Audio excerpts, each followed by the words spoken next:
అందరికీ నమస్కారం. Welcome to Padma's organic garden. ఈరోజు మీకు సిల్వర్ అంటే వెండి వస్తువులు నల్లగా అయిపోతుంటాయి కదా, చూడండి. మనం డైలీ పూజకు వాడే వెండి వస్తువులు అనేది ఇట్లా బ్లాక్గా అయితే అయిపోతాయి. ఇవన్నీ మన అందరం ఫేస్ చేసే ప్రాబ్లమే అనమాట. ప్రతి ఒక్కరికి అనుభవం అయితే అవుతూ ఉంటుంది. మామూలుగా అయితే వెండి వస్తువులు బ్లాక్ అయితే అవుతాయి, గాలి తగిలితే నల్లగా అయితే అవుతాయి. మరి ఇట్లా బ్లాక్ అయిన వాటిని, నల్లగా అయిన వాటిని మనము తెల్లగా పాలిష్ చేయకుండానే, బయట ఇస్తే పాలిషింగ్కి ఇవ్వాలి అంటే ప్రతిసారి కష్టం కదా, అట్లా కాకుండా 15 డేస్కి ఒక్కసారి మీరు ఈ విధంగా వెండి వస్తువుని క్లీన్ చేసుకోవచ్చు అనమాట. ఈరోజు ఇంట్లోనే వెండి సిల్వర్ వస్తువులని ఎలా తెల్లగా చేసుకోవాలో మీకు ఈరోజు చూపిస్తాను. నేనైతే పూజా సామాగ్రి తీసుకున్నాను. ఇక్కడ వెండి పట్టీలను కూడా మీరు ఈ విధంగా మీరు చేసుకోవచ్చు. మరి ఎట్లా చేయాలో చూద్దామా. ముందుగా ఇట్లా బేషన్ అంటే ఇలా వెడల్పు ఉన్న గిన్నెని మాత్రమే తీసుకోండి. స్టీల్ గిన్నెనే తీసుకోండి, సిల్వర్ గిన్నెలు కానీ వాడద్దు మీరు. చూసారు కదా, వాటర్ కూడా మరి ఈ గిన్నె బౌల్ మొత్తానికి కాకుండా హాఫ్ ఉండేట్టు చూడండి. అంటే మనం ఏమైతే వెండి సామాన్లు వేస్తామో అవి మునిగే విధంగా, కొద్దిగా మునిగే దానికన్నా కొద్దిగా ఎక్కువ వాటర్ తీసుకోండి. దానికి ఏమేమి కావాలి అంటే షాంపూ, ఇది ఏదైనా షాంపూ మీ ఇష్టం. మీరా షాంపూ తీసుకోండి, క్లినిక్ ప్లస్ తీసుకోండి. నేనైతే ఈ షాంపూ వాడుతున్నాను. వీటన్నిటికన్నా కుంకుడుకాయలు ఉంటే ఇంకా బెటర్ అనమాట.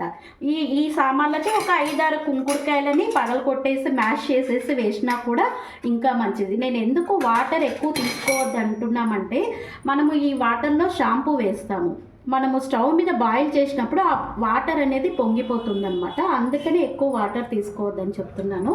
దీనికి కావాల్సింది షాంపూ. మన ఇంట్లో ఉండే వస్తువులతోనే క్లీన్ చేయాలన్నాను కదా, ఇది సోడా ఉప్పు, బేకింగ్ సోడా అనమాట. అంతే. ఇప్పుడు ఎలా చేయాలో మీకు చూపిస్తాను, చూడండి.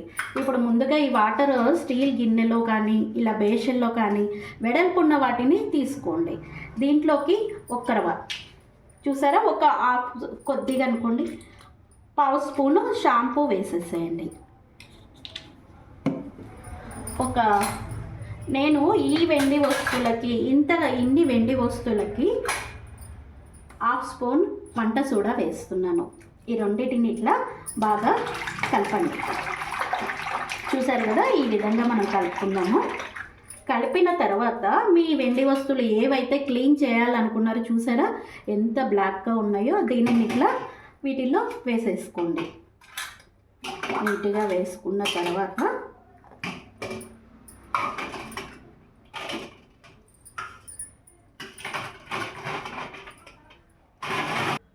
ఈ విధంగా చేసుకున్నాం కదా. ఇప్పుడు స్టవ్ వెలిగించేసేసి మీ ఇష్టం, అది స్లిమ్ అయినా పెట్టుకోండి, కొద్దిగా హై ఫ్లేమ్లోనే పెట్టుకోండి. ఈ బేషన్ని ఇట్లా స్టవ్ మీద మీరు పెట్టి 5 నుంచి 10 నిమిషాల వరకు మరిగించండి. అంటే ఈ వాటర్ ఉన్నాయి కదా ఫుల్ బాయిల్ అయిపోవాలన్నమాట. ఎందుకంటే మనము షాంపూ వేసాం కాబట్టి మధ్య మధ్యలో స్టవ్ దగ్గరే ఉండి మీరు అబ్జర్వేషన్ చేసుకోండి. షాంపూ నీళ్ళు ఉన్నాయి కాబట్టి అవి పొంగిపోయే ఛాన్స్ ఉంటుంది. నేను ఇట్లానే ఒక 10 నిమిషాలు వీటిని నేను మరిగిస్తాను. చూసారు కదా, ఈ విధంగా నేను 10 నిమిషాలు బాయిల్ చేశానమాట. ఇలా అయిపోతాయి. వీటిని నీట్గా వేడిగా తీయలేము అంటే కనుక మామూలుగా చల్లగా అయినాక ఇట్లా వాటర్ నుంచి ఇట్లా తీసేసేసి, దీనికి మీకు ఏం అవసరం లేదండి. నేనైతే సర్ఫ్ ఎక్సెల్ లిక్విడ్ వాడుతున్నాను. మీరు ఏదైనా డిష్ వాషర్ అంటే రోజు సామాన్లు కడుగుతారు కదా, సోప్ అయినా సరే లిక్విడ్ అయినా దాంతో వాష్ చేయొచ్చు. వీటికన్నా పీతాంబరిన్ కానీ సబీనా డిష్ వాష్ పౌడర్తో అయితే ఇంకా బెస్ట్ రిజల్ట్స్ ఉంటాయి. నేనైతే ప్రస్తుతానికి సర్ఫ్ ఎక్సెల్ లిక్విడ్ని వాడుతున్నాను.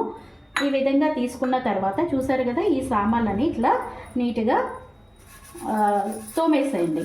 మన పీస్తో ఇట్లా నీట్గా ఇట్లా తోమేద్దాం. చల్లగా అయిన దానికన్నా కొద్దిగా వేడిగా ఉన్నప్పుడు మనకి ఇంకా రిజల్ట్స్ అనేది బాగా ఉంటాయి. వేడి మీద అందరికీ ఒక డౌట్ రావచ్చు అనమాట, 10 నిమిషాలు స్టవ్ మీద బాయిల్ చేస్తాము, వెండి వస్తువులు ఏమన్నా అవుతాయా అని మీ అందరికీ ఒక సందేహం అయితే వస్తుంది. ఎటువంటి ప్రాబ్లం అయితే రాదండి. మీరు నిస్సందేహంగా ఈ చిట్కాన్ని అయితే మీరు అందరూ పాటించవచ్చు. చూసారు కదా, ఈ విధంగా మనము అన్నీ ఇట్లా తోమేసుకుందాము. తోమిన తర్వాత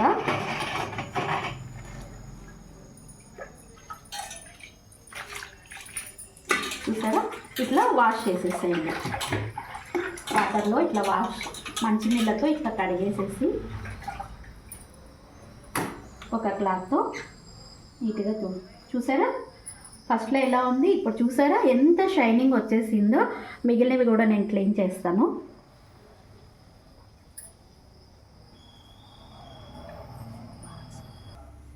చూసారు కదా, ఈ విధంగా నేను అన్నిటినీ వాష్ చేసేసాను.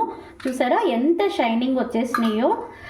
ఈ విధంగా మీరు వెండి వస్తువులని నల్లగా అయిన వెండి వస్తువుని ఈ విధంగా మనము షాప్కి వెళ్ళి పాలిష్ పెట్టకుండానే ఇంట్లోనే మనం ఈ విధంగా తెల్లగా చేసుకోవచ్చు.